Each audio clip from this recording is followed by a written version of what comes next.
social media footprint to find out if we can figure out what brought this on.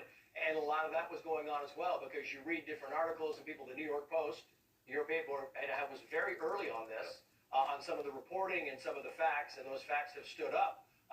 It is important as you go along, because this information has changed in the past 20 years. Now, we go back to Columbine. When you walk, there was no social media footprint on none of these people. And now, when you have a school shooter or a shooter like this, there is usually a vast social media footprint. A trove, yeah. I mean, I think everyone jumped on it, but of course, the critical thing is that you actually check with the police to make sure that you're 100% right, because there's so many things swirling on X, on social media. People want to have some sort of reasoning. They want to understand why and what's going on.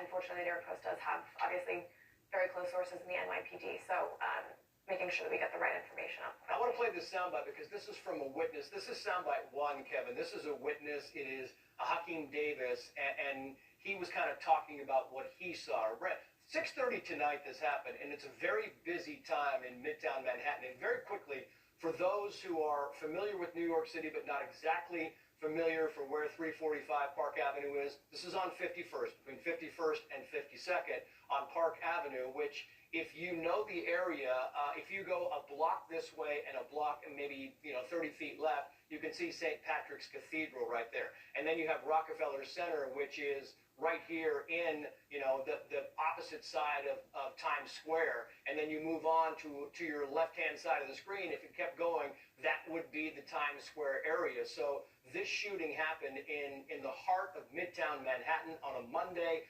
during what is still very much rush hour, where the trains are going full blast, the subway is going, and you can't move on the streets because the traffic and the taxi traffic is that bad. So when I play this soundbite, you get a kind of little context of what's happening around Midtown Manhattan at that time, and Hakeem Davis told us the following. Watch.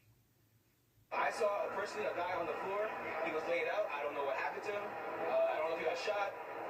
But there was a guy laying on the floor. They tried to give him CPR. He didn't get up. They put him in the ambulance. We walking down the block. We see mad people walking, like running. And then after that, they said somebody's inside with a gun. And this testimony, Dr. Odom, is also pivotal when you're trying to put a case together. What happened in the early moments? Nobody saw it except for people like this. And so when you're putting this whole thing together and trying to figure out a motive and trying to figure out which the first thing we thought about is when you walk in the building with a long gun, and if we can put the picture up at some point in time while Dr. Odom is talking to us, when you walk in a building with a long gun, it appears you don't care who sees you. You don't care what's happening except you are